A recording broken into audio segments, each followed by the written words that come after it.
So both of you, Mr. Klaus Teuber, Benjamin, we are very glad to have you as a guest author at DAU Festival in Barcelona. Welcome. This is a very special edition, in fact, because of the pandemics. So we have to do as we can, and will be telemagic, right? DAU in Catalan means dice. And my first question would be that: do you like dice in games? Yeah.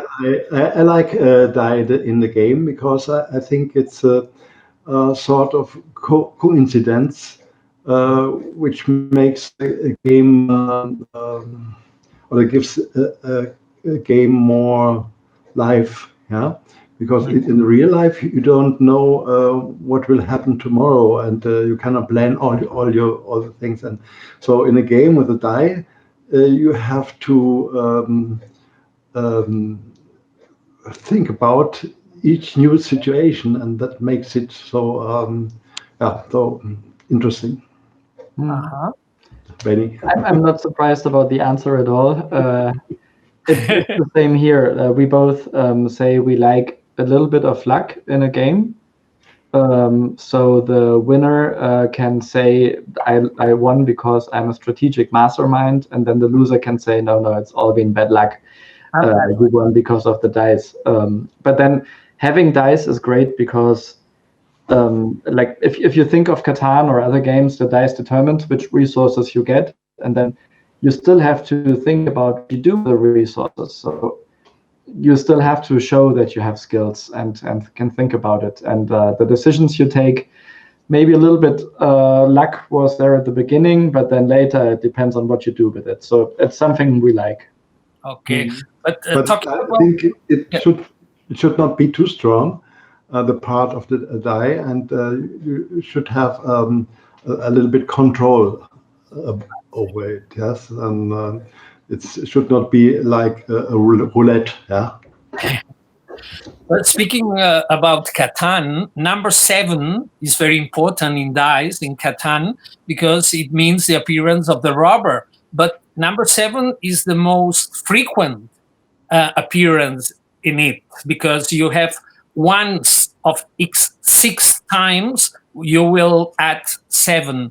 Is that a balancing mechanism? Was it thought about balancing the game? Yes, I think the rubber was necessary to have a balance in the game, because without a rubber you would collect a mass of cards in your hand because there is no danger, and at a time you have 3 or 4 cards of one sort. That's no problem. But with a rubber, you must trade, yeah, because this danger of the rubber is in your neck. So the rubber is very important, and to tie the rubber with the 7. The reason for that was it's the 7 is a special number in this row from 2 to 12, because it is in the mid, and 6 and 8 are similar in the probability, but 7 is the only one number who has the chance of 6 to be rolled. So this was the reason. Now, a question about language. I appreciate you can do this in English. I'm so sorry I can't speak German. But in English, the verb to play appeals to games, but to musical instruments, you play guitar, appeals to theater, playwriters write drama, they are plays, fair play and all that. In our language, in Catalan, we have a linguistic little trouble because jugar, which means to play, means playing, but means gambling as well. The both different things, but with the same word. How about spiel in your language, in German? Do you have any difference in German for those diverse activities? Yeah, you can. Zocken is a word you would say. It's a little bit. How do you say? Not street language, but it's like not the proper word. You can say I go to the casino to play. So like spielen also accounts in German for that. But then if you want to express gambling in particular and you want people to understand, you can say another word, as for example, zocken. Oh, I see. So you don't have the confusion between both. You can have it if you want to confuse someone. You can, because both words are correct. If you want to express yourself properly, you can. You have a variety of words to use. That's great. Okay, let's talk about some books and literature as well. I'm a writer, I love literature, but I was very, very fond of reading that Mr. Teuber's first game, Barbarossa, in 1988, was inspired not by a book, but by 3 books, a fantasy trilogy by Patricia McKillip. Could you explain how was that coming from literature and thinking about create a game? Yeah, it was how was it called? Conan the Barbarian, who brought me to Patricia McKillip, because in my newspaper I read a very bad critic about the movie Conan. And, bad critic. The author described or proposed other books, fantasy books, that he wrote. They are much better, and so I come to Patricia McKillip's Riddle Master, and I read it with enthusiasm. And when I end the book, I was very sad. Yeah, you know this moment, wonderful story, now it's finished, and what happens in the book followed me a time along and was in my head, and at this time I played very I like it very much to play, and so I had an idea, why not bringing the central elements of this book into a game and to experience the story of the book or a part of the story in the book in a game. And so I could experience the story again. This was my first game, indeed. I developed because I read the book. Or 3 books, because it's a trilogy. A trilogy. Did you read that novel, Benjamin, as well? Actually, I never did. No. I should. You should. You should do.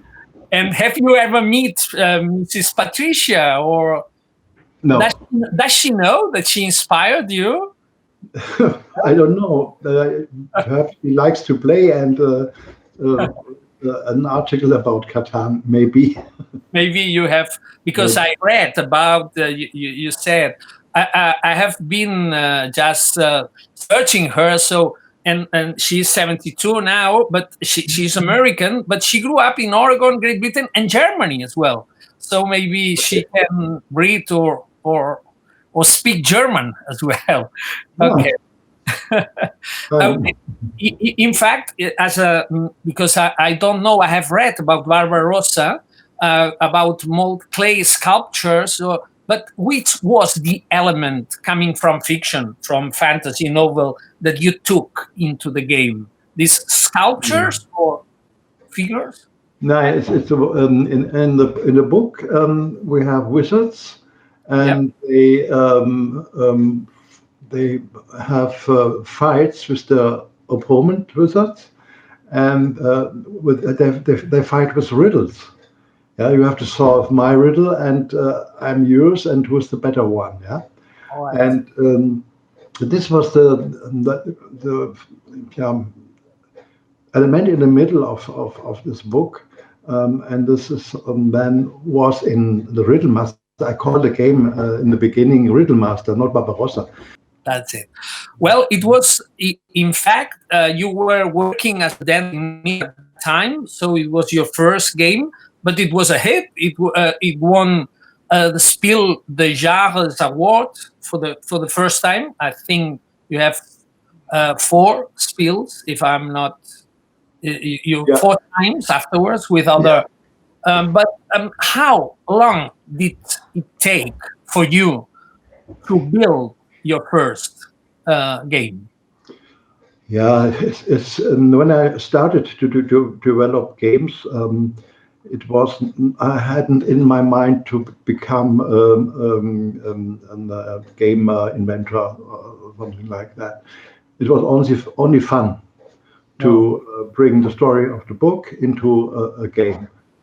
And so I started in the early 80s, and it was published 1988.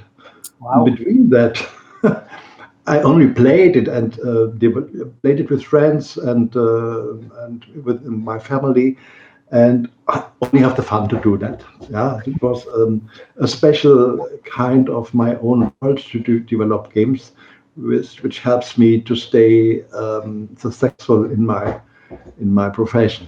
And in this time between the first 80s and 1988, I to develop other games. They became later then also Game of the Years, like Alle Verpflichtet or Drunter und Drüber. Yeah.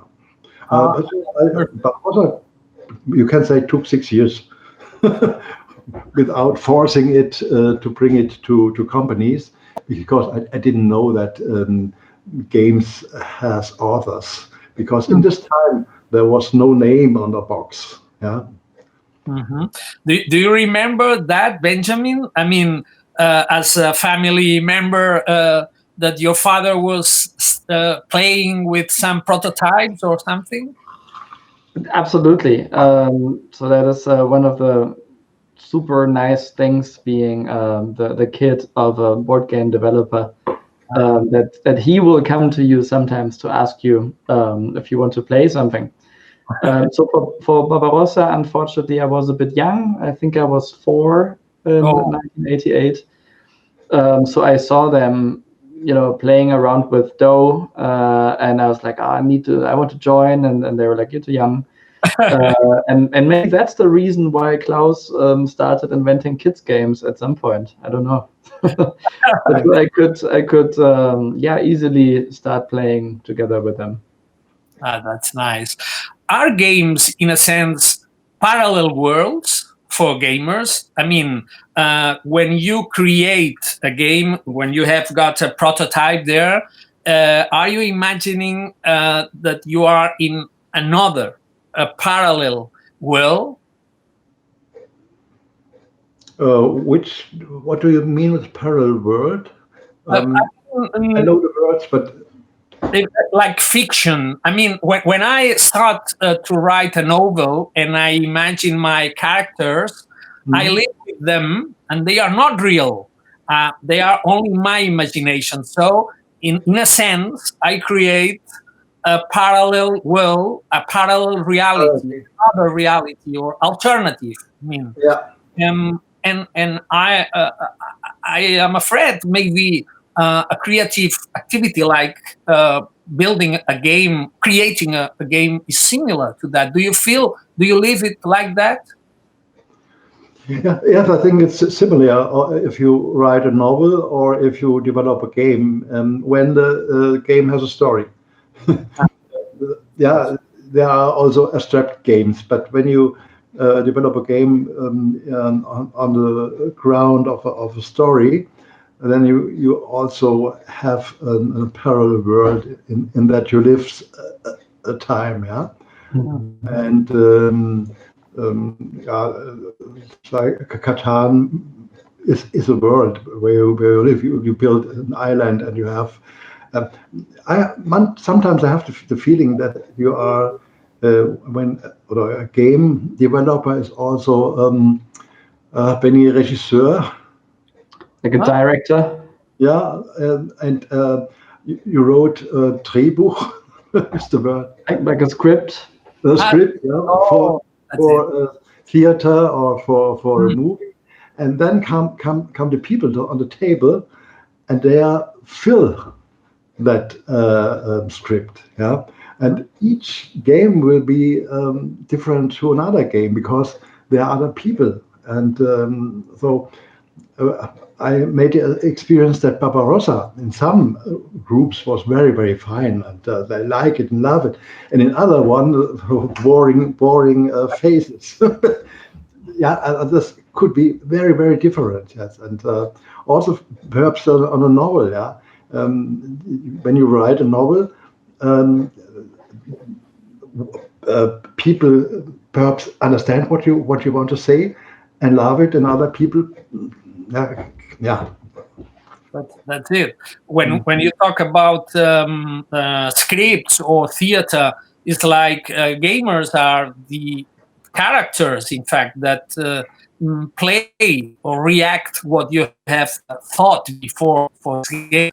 But if I tell you both 5 cultural activities, like playing a board game for an evening, or reading a novel, or going to a theater, or watching a movie, a cinema or at home, Netflix, or listening some music broadcasted at home, or going to a concert, which would be your first option, Klaus? Or when I have it's evening and I want to do anything of that. Yeah, okay, then it depends on my mood, I think, and on the situation. Sometimes I think I would like to look a movie or read a book. I do everything. I love everything, and I need the change. I cannot sit each evening reading a book or each evening. I think this is we have wonderful people. They made wonderful things for us, and I like it to change them. Yeah. What about you, Benjamin? Yeah, it's kind of boring, but I have to answer the same. It's I love doing everything of these, like go to a concert if there's no corona, of course. Watch movies, read books, and play games. It really is kind of like part of the mood.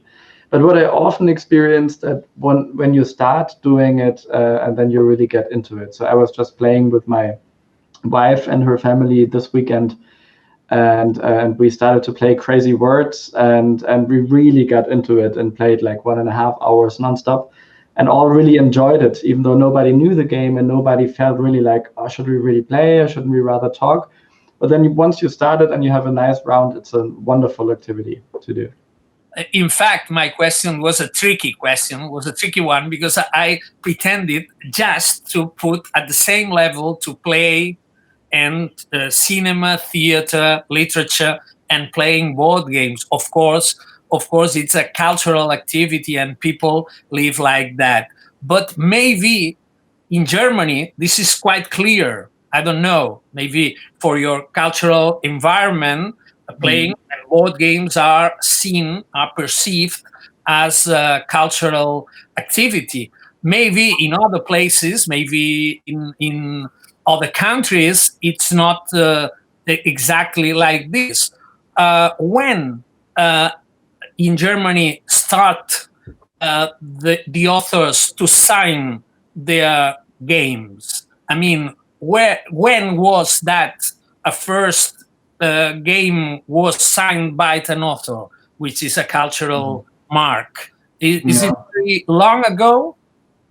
Yeah, I think there was a change when the name of the authors were shown on the boxes. And at this time, people recognized, okay, there are men or women behind a game, like behind a novel or something else. Yeah? And then it started that people want that I sign my games. It was the change was in the 80s and 90s. In Germany. Yeah, and there was a lot. We have in Germany the SAZ, These are authors, board game authors, and they want to help the game help the authors to save their rights, and also bring games more in the cultural status, because there are a luck in Germany too. Yeah. I think the funny thing about that is that you were not to send Barbarossa to any company at first, because you didn't expect that there are board game authors, but that the company somehow does it. You didn't give it a second thought or something. But then, like, I think like Barbarossa and some other games in that time were the first ones who had the author on the box. Yeah. So I guess it was that time when it changed. Mm-hmm. So it was on more or less when you started, if you say the 80s, the 90s, so you were the first generation of authors, more or less, of games or signing your creation. I think the first one who did a lot for authors and also for the game is Alex Randolph. You know him, I think. He developed a bit Twixt, or in German Sagerland, a lot of games. And he has in this time much influence, much more than I had. And he was the one who brought Ravensburger to bring his name on the box. Oh, I see. Another tricky question. Have you, both of you, read any classical books about islands like Thomas More, Utopia, or Robinson Crusoe, or Lord of the Flies, or any novels about islands? Which one? Yes, I think we both. No?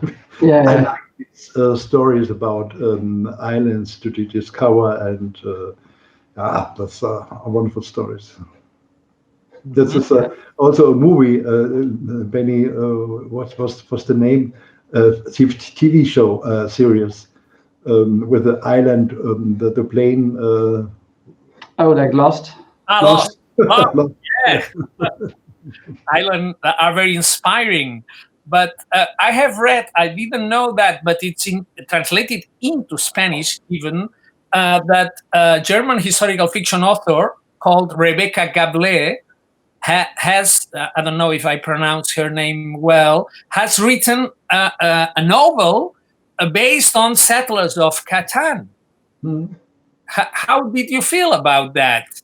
That came from a novel. I asked her to do that. I have some imaginations about what happened with these first settlers when they settled on the island, and I met her on the Frankfurt book fair. Book fair, yeah. I think in 2002, and I liked her books very much.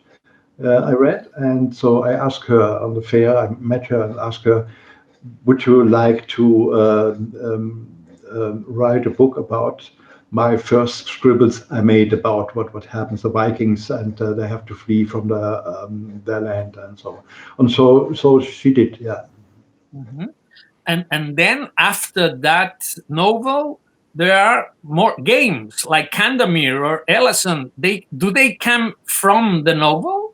Or I don't know if I have assumed it well. Yeah, no, I think that these are like Candamere, which is which is a role playing game, and this is the story in the game about a young man who lost everything on when they arrived Catan. And now he has to do some sorts of tasks, and to convince beers or and this is an aspect, only one aspect of a story, which is very allgemein, broad, wide. Broad, yeah. But the only connection to Rebecca's novel is the name Kandamir. Just. Oh, okay. So it's an independent game, right? Yeah. That's it. Okay. So we finally get into Catan, Die Siedler von Catan in 1995. How did you get the idea of mixing a game with an island? Why an island? Yeah, in the beginning of the development, it were the Vikings who inspired me, because they are sailing not only on the coast, they're sailing over the ocean, and developed Iceland and Greenland and America, yeah, and found settlements on these new islands. And so my wish was to can experience a game where you settle an island, and it should be not should have no natives, because I want to make a game without war, without colonialism, without defeating them. Yeah. And Iceland was such a empty Iceland. Only some monks should have lived there, but there was no family, no people. And so then I want to have an island which is a fiction. And so I thought, okay, the Azores, when you have a circle around the Azores, you get a bigger island. And why not should the ocean, the Atlantic, have built more land on this place? And it's Catan. And this is uninhabited. And yeah, there could be some stories how the Catanians or the northern people come to this island. Do you, Benjamin, remember that creation? Because you were not 4, but 7 years, 11 years old or so. You remember the process in the family creating Catan? We actually, that was one of the games I could finally play as a prototype as well. So it was, it was kind of special. It felt special from beginning on, to be honest. I know that I liked having these resources on my hand, building stuff with it. It was, it felt very natural, very like archaic, the kind of like needs as a human being were spoken to.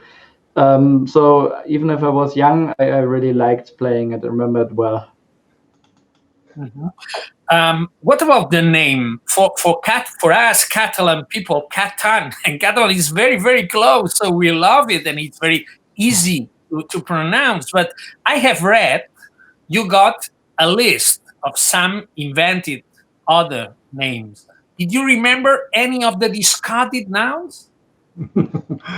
No, the reason to have Catan in the title was a company in Germany who published a video game with the name Die Siedler, the Settlers.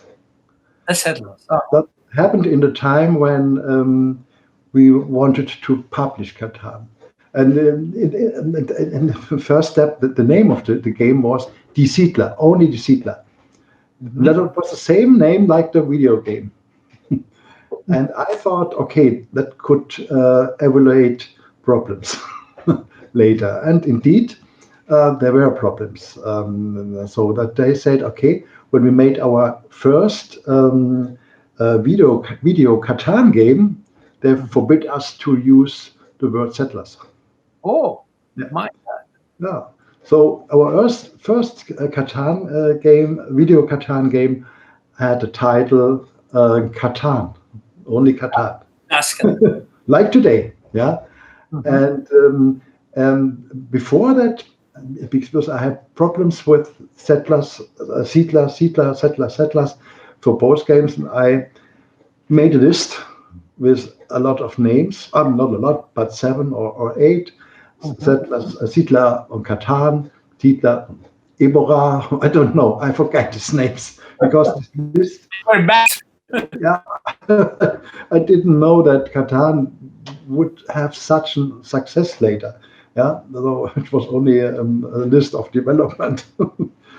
But later I was very happy to have Catan in the title.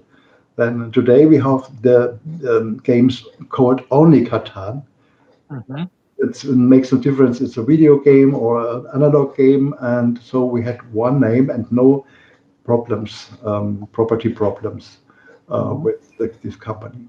And it's quite easy to pronounce for everybody with the vowel A, which is said to be the most powerful and appealing and easy to remember. So it's a very, very nice name. But I have read that it was released in the States just the 1 year after the German version in 1996. So it was this version, the English version, was the first translation for Catan. Yeah, the first. Yeah, no, it was also published at this time in French. In French. In French and in the Netherlands, I think, 96. Yeah, because in the first time I handled this for myself with the companies. And later Cosmos did it. But I remember that France was the first country with America, also the United States together. And the United States. Okay. So, and how many languages by now do you, Benjamin, do you know? The most recent report I could read said about over 30 different languages? It's actually over 40 now. Over 40 by now. And let's talk about, let's update some other figures. How many copies have it sold worldwide? I mean, the whole Catan phenomena. So across all Catan games, like expansions included, it's more than 33 million. 33, okay. And about Catan-related products, when I read that there are a lot of Catan-related products, which sort of products? Other expansions, other games, or merchandising as well, you mean? No, without merchandise and without digital version, just analog. Let's say like box games, you could say. And how many of these related products right now? Different ones, I mean. Different games of Catan. Do you mean expansions or spin-offs or what? No, well, in fact, I had for De Vir, which is the publisher here in Barcelona, they have more than, at their catalog, more than 40 Catan-related products, as they say. Catan Cards, Catan Junior, Star Trek Catan, or Game of Thrones Catan. Okay. And 4 languages, Spanish, Catalan, Basque, and Portuguese as well. But I thought maybe there was a whole number for these diverse products. Yeah, I can't count that. Sorry. It's several dozens for sure. And already out of the program already, and we didn't really count it. Anything, it doesn't matter about the numbers, but who decides to add an expansion or a special product or a new version? It's how is the process of making this new version? You think about it, or maybe some publisher says you could do that with Game of Thrones, for instance. How does it work? Yeah, I think you can say something about licenses, something, and then we have also Catan games or other games without licenses. Perhaps the Inca Catan game, Rise of the Incas, and which I developed together with Benjamin. And this is it's not that we try to have a new game and now searching for themes or other. And so, but in kind of Inca, we read a wonderful story, article about this culture in South America and former cultures. The Incas were only the of a pure pyramid. Yeah. Okay, and it was a change of the cultures. Yeah, they rise and they decrease, and this was a very, very good fine theme. We thought to have that in a Catan world, which is a world of earning, harvesting, trading, and building. And did you work together with this Inca version with Benjamin? Yeah, and but we have also licenses, but Benny could tell something about. Yeah, I think the important thing is that we always have the story in mind, like just what Klaus just said. Like it's not that we are approached that people say like, okay, now we need this version of the game. Can you make it because we want to sell more? Of course, sometimes we are approached with it, but if we don't have a good idea, we would not do a game or publish a game if we're just mediocrely happy with it. And Game of Thrones is a very interesting example because we were asked actually for a Game of Thrones license. So not Game of Thrones, not the movie one, but the literature one. And we said, well, we love the books, we love the movies and the series, but like it doesn't fit to the brand of Catan because it's like cutthroat and you have a death each episode. And in Catan we solve conflicts non-violently. So as much as we want to, we cannot. And then the idea came up actually that we said, oh, but underneath the gift there's this area where all the Catanians collectively fight off a threat from the north. So a little bit like Cities and Knights expansion, where you want to win and want to be the best Catanian, so to say, the best settler, but you're having a common enemy. And that worked wonderfully for Game of Thrones Catan, because then you had to guard the wall and fight them off, but still the most successful settler underneath the gift would become the next Lord Commander, which is the goal of the game. So once we discovered that, we were like, oh, this is amazing, because we love the brand Game of Thrones so much. So yeah, there we went. But we declined to have a game with Star Wars. No? Star Wars doesn't fit. Star Trek, yes, but not Star Wars. Star Wars, that didn't fit. And do you think Catan could have a legacy version? That's nice. Yeah, we have been trying to develop this really for many hours, months, eventually. Years. I love legacy games, and I really had. I mean, like you imagine it so well. Well, you come to the island, and you explore this, and then you continue, and like something new happens and stuff. So it really makes sense when you think about it first time. But then if you go deeper into it, and we really went deep, then actually Catan in its core is very cooperative already in many aspects. So you either make it a cooperative game or you make it a competitive one, but then competitively you need new setups every time. There are very many ifs. I could talk about this for hours now. So we kind of like put it on hold for a long time because we said we don't see an option right now. But within my mind in the back, there is still a little hope that maybe someday we'll have a nice version of it. I see. In Catan, one player's success can benefit others, as we say. And if you simply form a monopoly on one resource, you'll never win. That's a very strong idea, since you have to have a combination of different elements to get anywhere on the island. Do you feel this idea, this philosophy, is realistic in real life? Or do you think this is an aim or wishful thinking? Do you think it can be applied to life? Should I say something? Yeah. I think so. There are many. I think like developing a game enables you to send messages, just like an author. We realized, and we know it from playing games ourselves, that when you're like coming up with a finger and say like, we need to educate you here and there and learn this now, it's less fun in a game.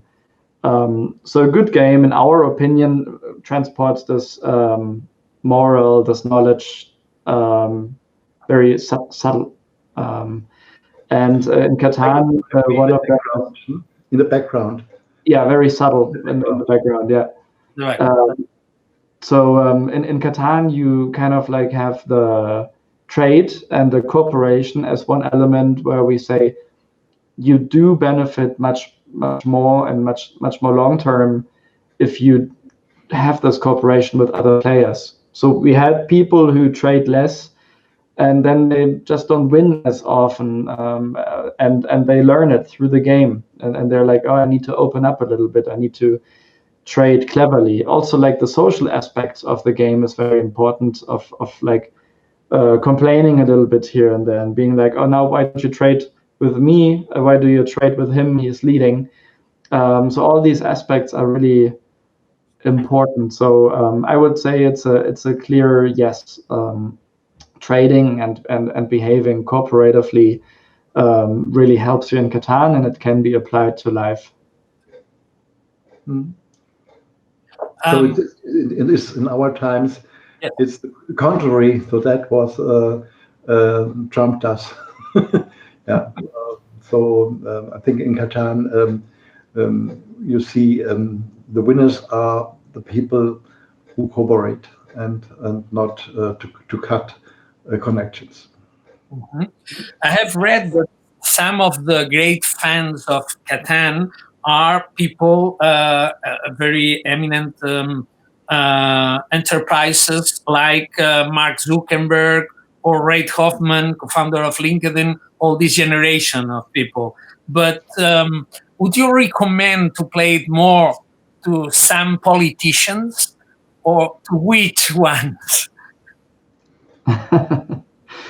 We're kind of like with Catan, we try to never really honestly to transport anything religious or politically.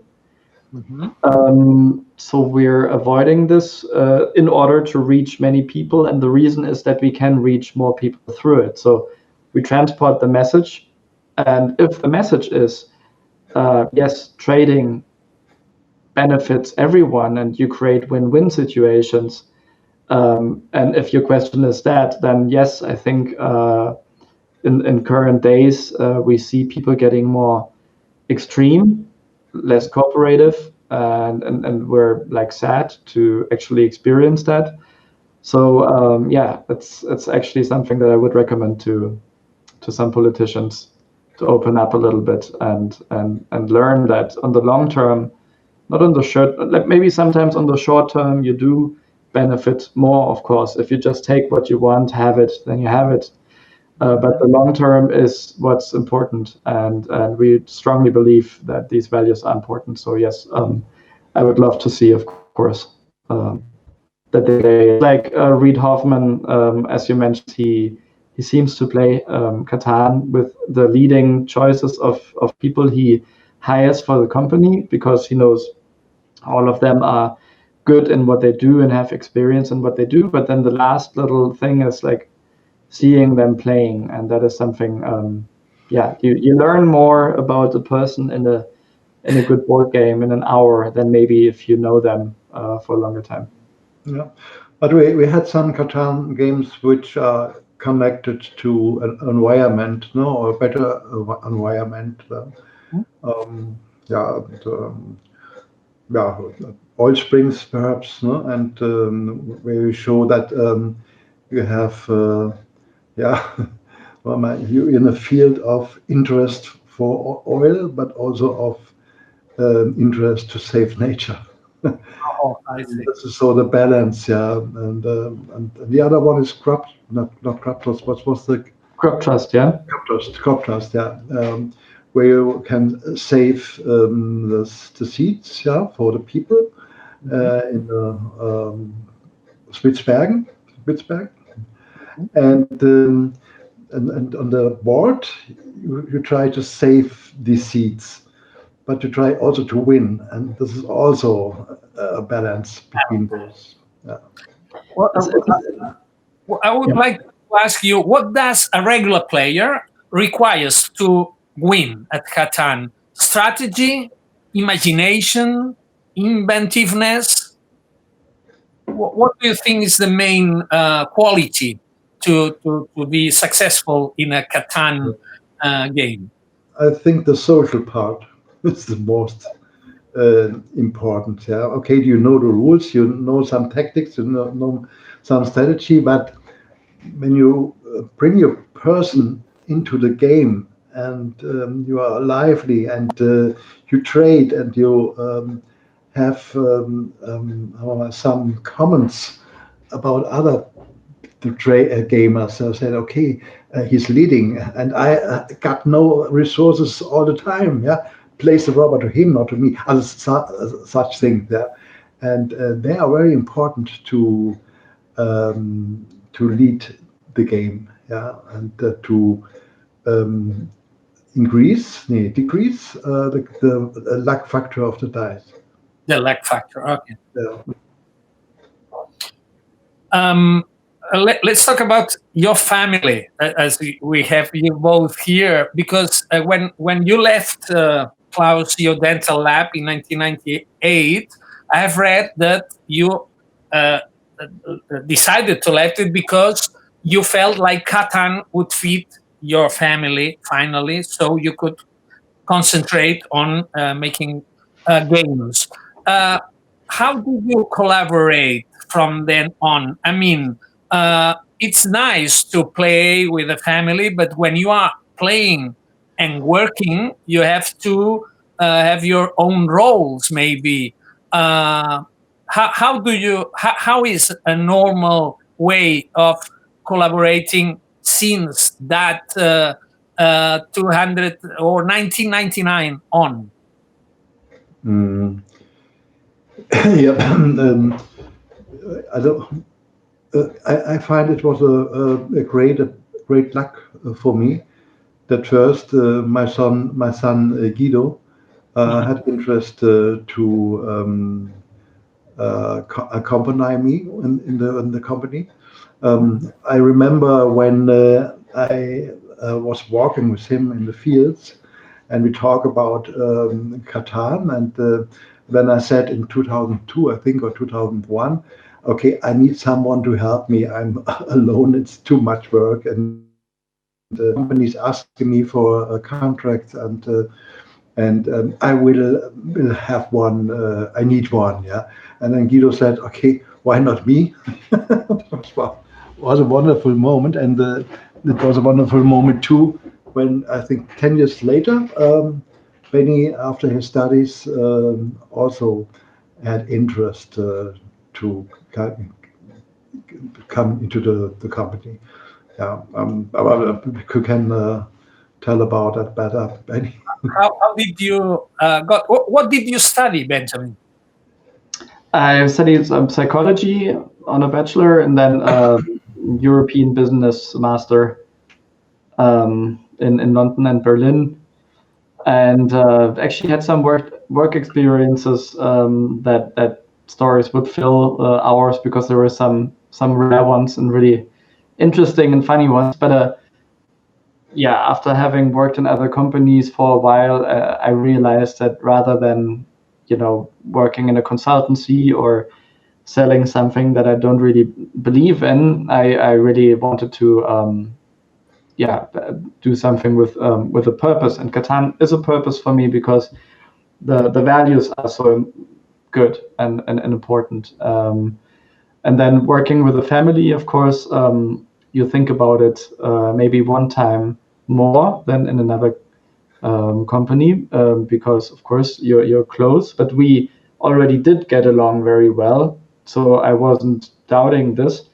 And now that I worked 10 years in the company, I realize that that it actually made us even closer. So like we I think you need some rules, like you of course have sometimes dividing opinions, and then it's important that you treat each other with most respectful ways possible.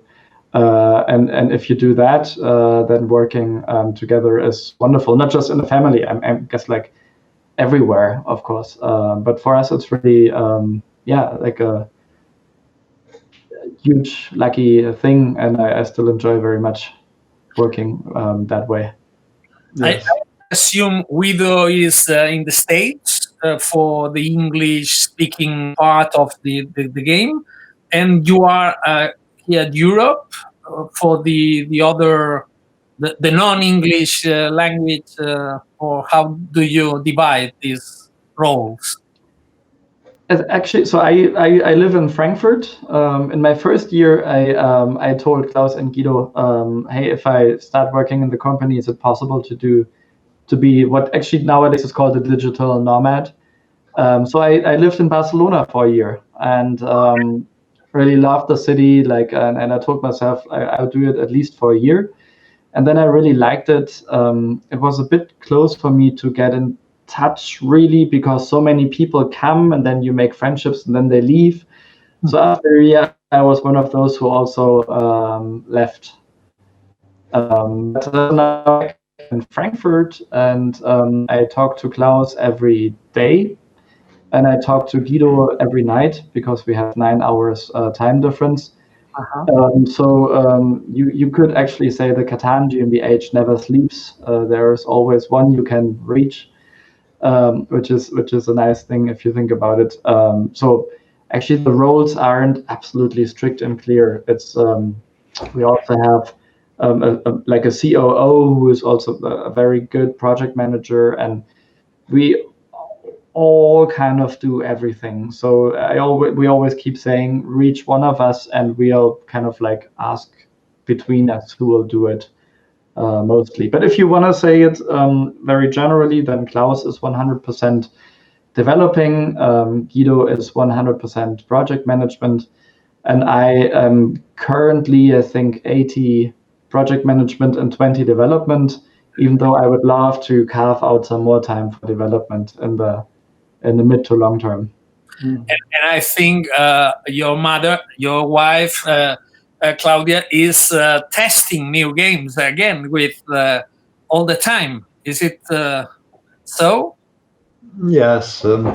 She accompanied me from the beginning, and she likes very much to play games, but she doesn't like to work in the game. So sometimes she says, "Okay, I want to play, not to work." It's right. And then she leaves our table because. So I think this was one reason that my games were successful, because I tried to reduce them to a core that are not so complicated, and you have then that you have the feeling, okay, I'm playing, I'm not working, just now. Nice. Yeah. From that Barbarossa on, how many games have you created? How many games by Klaus Teuber? I didn't count. I think what is an expansion, a game of Catan. My Seafarer has his own elements, sure, but it's has the base game. You need a base game, and City at Night had more ideas, but is it an own game for himself? And it's very difficult. I think with all the expansions and everything, there are more than 150 perhaps, and without expansions, then it's less than 100. Something like this. Okay. Then I would like to talk about two main Catan universe visual concepts: hexagons and resources, these 5 resources. First of all, which is your favorite resource? Of brick, wool, or grain, or lumber? The most games I lost were games when I had a lack of wheat. Wheat. I think wheat is the most important resource in the game. That's so in each new game I look for wheat for the income for that. And why didn't you add animals? I mean, just mineral and vegetable things. Why not cattle, for instance? Yeah, because the sheep were very important for the Vikings, and so I think that was a relict of the former stories I read, that I took sheep. But in the end, the sheep stands for other animals too. Yeah? Oh, yeah. Also, the wheat is the symbol for all food. Yeah. We can also say, okay, it's not wheat, it's food, and the sheep is animals. Yeah, house animals. Okay. Let's talk about hexagons. France is usually compared to an hexagon, but the most powerful country in the world, apart from China by now, has its power symbolized by the pentagon. Why did you make Catan Island with X pieces? Where did you take the idea of having hexagons? Perhaps I have on my website, I have some pictures, and they show, okay, the first prototype of Catan. In this prototype, I used squares, no hexagons. And I had in the middle of the squares, I have points of settlements. Yeah, there were 3 landscapes, and in the middle, also perhaps forest, wheat, and hills, and in the middle you have your settlement. And I realized, okay, when I put a lot of these squares fitting together, there are hexagons. Yeah, and because on my website there are pictures about that, and so it changed from squares to hexagons. It was because it was easier to build variable scenarios with hexagons. Yeah. Nice. Let's talk about wheat, about grain. You say this is the most important resource to have for me. For you. Me. But which is the most important thing for any game? Both of you, Benjamin, for instance, to be good for you from your point of view. Which the most important element that you say, that's great, I love it because of this? It's not an easy question. Yeah, it's really tough to say. I don't know. I like to be. My personal preference is being very flexible in gameplay. So I always try to have my settlements a little bit apart from each other. I like to have a wider variety of resources. But then, and this is the grace of Catan, if the situation dictates that, there are like, and I saw this during a world championship, there are 3 wheat hexes, 3 sheep ones, and the sheep harbor. And then, well, you use that extreme strategy of going to the sheep harbor and have the 3 hexes, and then maybe you win or not. So it's really tough to say that there is something that you always try to take care of, because it really depends on the very variable setup of the board game. There are rather few things that you should always not do. So I know that Klaus would say, never build the longest road at the beginning of the game. And of course he's right, because there's something that gives you no income, but you lose income, and you will have the next best space to build your next settlement, because that gives you more new resources, of course, to expand faster, and then the longest road is something you get towards the end. So there are rather a lot of things that you should try to avoid, and then whatever the luck of the variable setup gives you, you'll have to adapt very flexibly. Yeah, I think you asked what is a good game. Really? Did I? Yeah. That's a very difficult question because there are a lot of games I love, and I think they're good. They're very different from each other. But I think, well, I believe that a good game needs a soul, and you feel that when you open the box, build up the material, and start.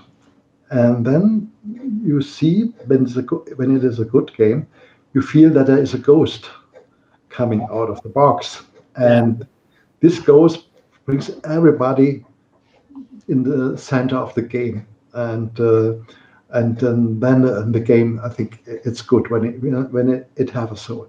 I totally misunderstood the question, apparently. Yeah. What's the good strategy in Catan?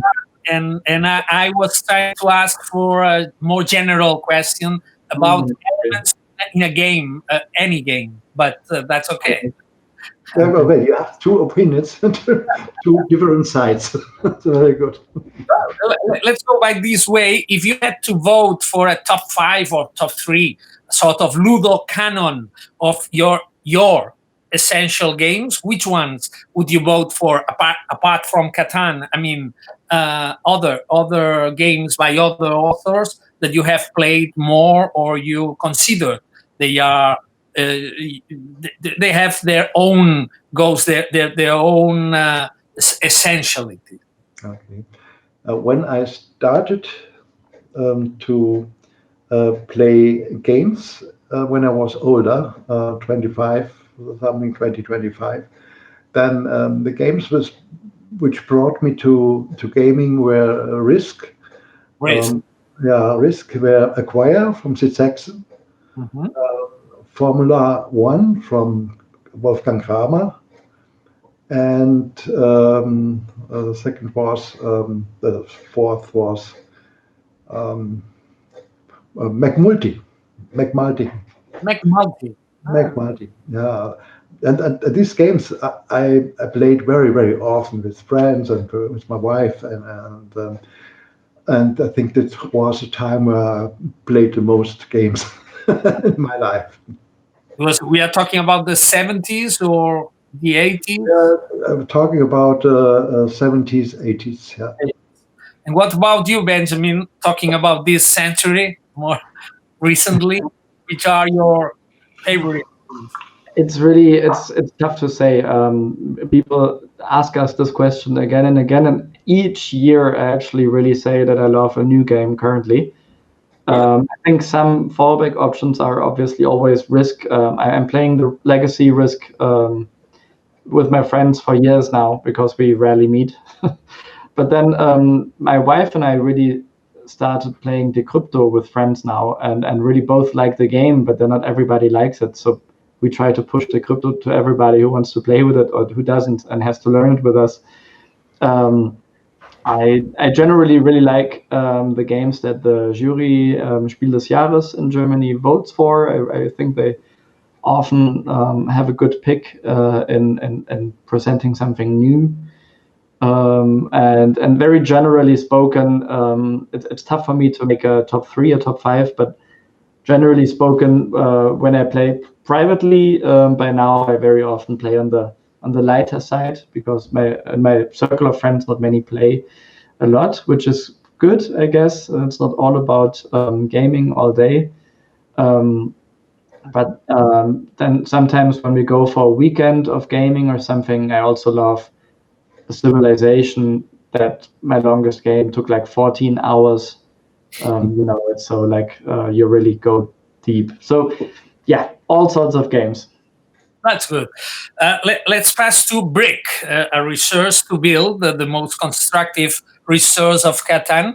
It makes us think in Monopoly, a game to which Catan has frequently been compared.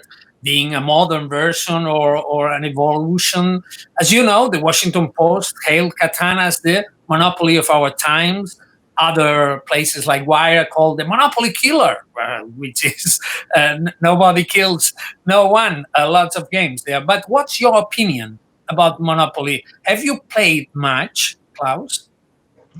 Yes, when I was 15, 14, and this time I played it with friends, and I liked it, but it was not a game which brought passion in my heart to play it, because sometimes it was very, very long. It took a long time until there was a winner, and sometimes there was one who lost in the early moments. So I like it much. I like it much, but it was not my favorite game at this time. What And about, later, what about you, Benjamin? It's tough to say. Like I haven't played a Monopoly till the end. I think because it sometimes takes very long, right? And then in the last 10 years or like 20 years, maybe I didn't really get to play, to be very honest. I downloaded the app, and I think each time has its game, and Monopoly certainly is like it's there for a reason, and it's popular for a reason. The Zeitgeist, as we say in German, like what's currently like in the mood, in the stream of many people's minds, is that Monopoly is very capitalistic, and also is no mercy. So like one player will take it all, and many say that after 1 hour, who will win in 6 hours. So that is what I don't like so much about it, but it's a good game, I think. There's a reason it's successful, of course. But in this century, in this 21st century, there are some versions of Monopoly, for instance, tropical Monopoly with the perimeter, while the original Atlantic City has a volcanic tropical island in the center. And another you build Monopoly replaces the rectangle properties with hexagon tiles that resemble Catan's terrain. My question is, do you feel like influencers? I didn't know this game. Sorry. Yeah, they are with this hexagon. Yeah. Yeah, but Catan was not the first game with hexagons. I think hexagons are a part of, or a kind of pieces which you can use to more than one game. When nobody uses hexagons, I don't know if they have a side of view on Catan. Sorry, but it's interesting. I didn't know that. Yeah, that's it's called You Build Monopoly, released in the 2010, and it replaced this rectangle for hexagons. But that's an anecdote. But my question, my real deep question is: do you think games reflect the society in which they appear? It wasn't my idea to do that when I developed Catan. It was my wish to experience a game of settlement and discovering, and that it meets the Zeitgeist, which is on, was coincident. It wasn't my goal, and I were lucky that people liked it very much. But I think you could say, some people define, there are many descriptions or definitions for Euro games, and I think one of them is that you rather not solve it through conflict and war, which has been a style of the maybe like more like English US based war games or other games. But I think the Europeans, after the horrible World War II, learned that a peaceful solution is the better one, the best one. And maybe you could say that indirectly, yes, board games have been influenced by how people are in a culture. So I guess even if Klaus didn't actively invent Catan in the way that it is, maybe, or like surely he was of course influenced by the cultural surrounding in which we live. So I guess that games somehow do reflect a society. Let's go to wool, to sheep. By now we are going to the end, but I have thought about this sheep, this wool, and board games are supposed to be more common in winter, so to speak, here in Barcelona at least.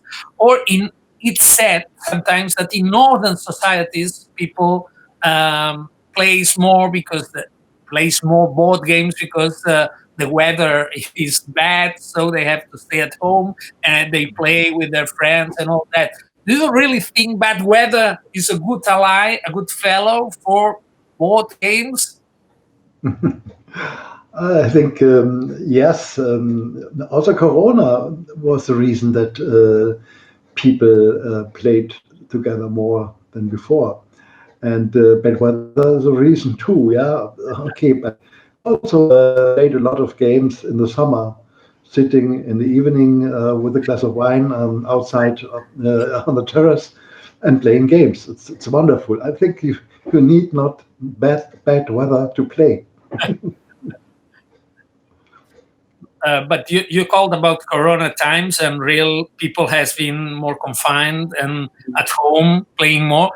How are you and your family living this situation by now? Do you travel less or do you play more? Maybe, or Yeah, I think we are playing less you play? because yeah, we are very careful about the virus, and Benny visits us, and but we, yeah, Mama, we. We sit outside, and sometimes there is wind, and then the tiles would fly away. So we rather decide just to talk. Okay. Let's go to this mineral thing. And I'd like to add one thing actually, because the question was really interesting. When I lived in Barcelona, yeah, in 2010, and I told people I'm a board game developer and I work with board games, and then they would say, oh, like okay, por los niños. They all connected it more like to a children activity. And I realized that has changed. So now the weather hasn't changed so much. Well, we have climate change on top of everything, but yes, so the weather hasn't changed so much, but the culture has also changed. Like people more accept it as an adult's hobby, and something nice to do, also with 4 adults sitting on one table, not just kids. So I think, as Klaus said, maybe sometimes it's somehow dictated by things that make you stay in rather than go out.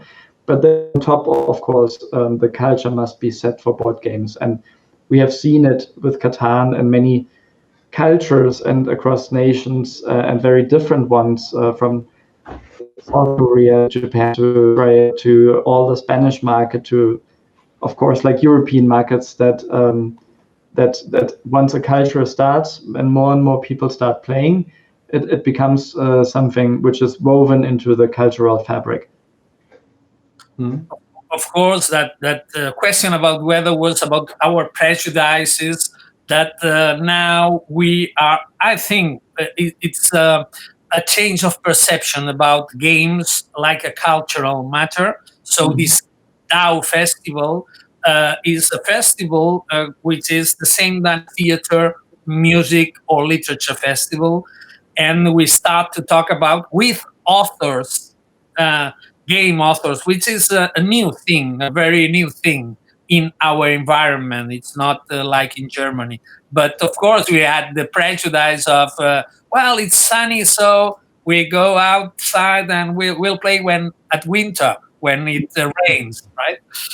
let's go to mineral. And I have read that Klaus, as a child, set up miniature fighters and ancient Romans on the floor. He played with little creating mountains and rivers, and children play with and without rules. That's clear. Children play with everything. But my question is, do you imagine a board game without rules, with no rules, or rules are the essence of a game? Yeah. When you mean a board game, you need rules. Yeah. When you mean games, when people or children play on the street, role-playing games, or they hide or they run, I think this is a free gaming. Yeah. Both are games, but a board game needs rules. I would say people with bad tongue, many say that Germans prefer games in which the more rules, the better. We need rules to have fun. I guess it's not necessarily true, and it's of course stereotyped. I agree with Klaus very much. You need rules, of course, because you need some sort of like guidelines in a board game, how it's played. You can, of course, do whatever you want to, but then you will get a lot of fight. So having some rules is necessary and good, unless the game itself offers some variations in which rules are not needed. And one great example, what we really love playing, it would be among my top 5 maybe at this point, is it's called Stille Post Extrem in German. And Stille Post means I whisper something in your ear, you give it on to the next one, and then to the next one. And that's the same system, just with painting stuff. And then the next one guesses, and then that person paints and guesses paint.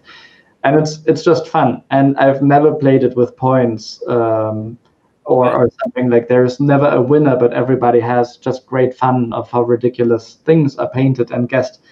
So I guess it depends on the group and what the group wants. Mm-hmm. Talking about painting, which is your favorite color when you start a game and there are diverse colors, green and yellow or red? Do you have? Yeah, until Benny was 7, my favorite color was yellow. Yellow. And then he said one time, okay, I want to have yellow. It's my favorite. Since then, I play with blue. So yeah, I still can't remember this, but if he says so, and I think the question is answered then, so yellow is mine now. That's great. How many board games do you have at home? How many? Benny, you are the master of cellar.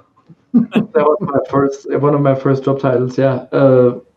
I don't know. We have a huge room, and to be honest, we have more games than the room can carry. So we always give a lot of games. We must give a lot of games away because the space wouldn't be enough.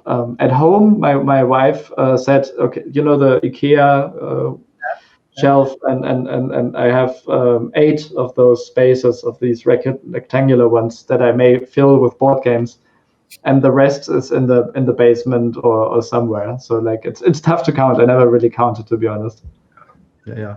I have a lot of my former games when I was younger or when I was a young adult, and I would never give them away. And then I have games also I edited with Cosmos together, because we had a group of people, TM. We were 5 friends and we worked for Cosmos. And also I have a lot of these games. And then we have, I think, each year we buy the 10 best games, new games, which we think are the best. But sometimes we have, perhaps only one game in a year will stay in our cellar because we have no place. Mhm. But the trouble is that with books, normally everything is quite the same. You've got diverse measures, but board games are all different sizes, so it's Yeah. very difficult to put them all together. But do you find them, or do you index them? Do you know where to have it? No, No. I think in our cellar were 200, 300 games, perhaps. And we have in our mind where they are. But I have also, We know roughly here are translations of Catan, here are the private board games, here are those that we worked with editorially but didn't publish ourselves. So we roughly know, and then a little chaos helps to keep the mind fresh. Okay. Let's go to Lambert and finishing it. I've watched a documentary called Growing Cardboard about the board game industry. And I watch, it includes a footage of Klaus appearing at a great convention, gaming convention, and playing with all people playing Catan. You are a gamer, you both are gamers and game builders, in fact. Which is your relationship with game fans or gamers, with players? Do you usually go to those big gaming meetings? yeah, we visit Essen, the Spiel in Essen each year. And there we have contact to fans, sure, and we know some of them very, very well. And then we also have on the other side a 5-day meeting with people who love to play, not only Catan, every new game on the year. And I visited 1994, I think. Benny, as a child, also accompanied us, and I like that very much to have to meet these people each day, each year again, but not now in the Corona times. Of course. But Benny or Benjamin, do you? He is not going to say, but I think he must be famous in those environments. How do people approach Klaus when they recognize him in Essen or any place? Do they want him to sign the games? Actually, we have like an autograph, like a signature hour, or in the Essen game fairs, for example. I think what I really like about Klaus is that he is so approachable, and he never really changed despite Catan and all that. And that is something that I personally look up to very much, that I like very much. And I think when people see him and see how it is, then sometimes they come with this kind of like, oh my God, this is Klaus Teuber feeling, but then they realize he's just still like a regular man who stayed on the floor, kind of like. So it's nice to see these encounters during the fair, and hopefully we get those encounters soon again when the Corona crisis is gone. Of course. My last questions would be about these electronic. Catan is such a phenomenon that there are even electronic versions to play. What's your opinion about playing online? I mean, not on a board, but on a screen with a computer? Or do you think this is another kind of sport, so to say, or another genre? Yeah, you must divide between board games digital and other games digital. I think someone who likes board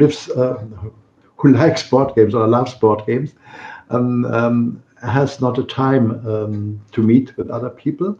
It's too late. They have no, But then it's wonderful to have a digital Catan game or board game. Yeah, you can play with the people you know, perhaps, or people you will know. Though we had in our former Catan online world, we had cities, virtual cities, which are real to the real cities. Means that when I come to the programmer, he knows, okay, I come from Frankfurt, and then I can play with other people from Frankfurt. And the people now made events, analog events, and they want to see the people in reality. And so board games on the digital way brought people also together. Yeah, so it's a kind of substitution, not more. Yeah. But video games are another sort of thing. Video games are not? Another sport or another games are related. Yeah, board games, digital board games are another kind of. There are so much. There's a big range of video games. You cannot compare them with each other. Okay. We have just received this book, but hopefully we can't, not even Uriol, not me, can read in German. So we are waiting eagerly to the English version, or maybe hopefully someday a Catalan version or a Spanish version. But lots of photographs here with these prototypes, and it's very nice, but it's very recent, is it? The book was just published this year. This year in German. Yeah. And at the end of the year, coming now in English. Is it an autobiographical word? I mean, what's here? Your biography, your stories? What's that? No, I think it's only the part of my life which is connected with Catan. Yeah. Oh. It's not my whole life. Only what brought me to Catan, and it starts in my childhood, because of my education and my interest in geography and in history. And there were many people I met. They were very important for me to become a game author and not a doctor, which was my idea. And I think so. It's not a real autobiography. Biography. It's more my way to Catan and my experiences on this way. And the title would be in English, My Life, no? I think in German means My Way to Catan. My Way. In English, there were another title, no? I say My Journey, because it's a long-term travel experience, kind of like. Okay. So, thank you very much for your time. Congratulations.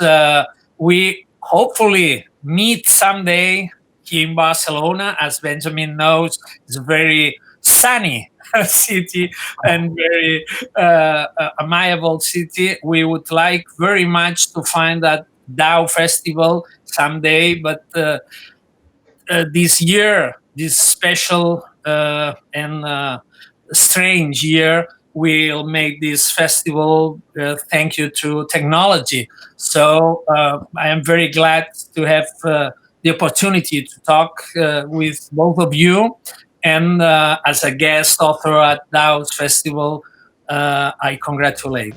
Thank you very, very much for your time. Thank you very much. It was a pleasure. All the best with DAU.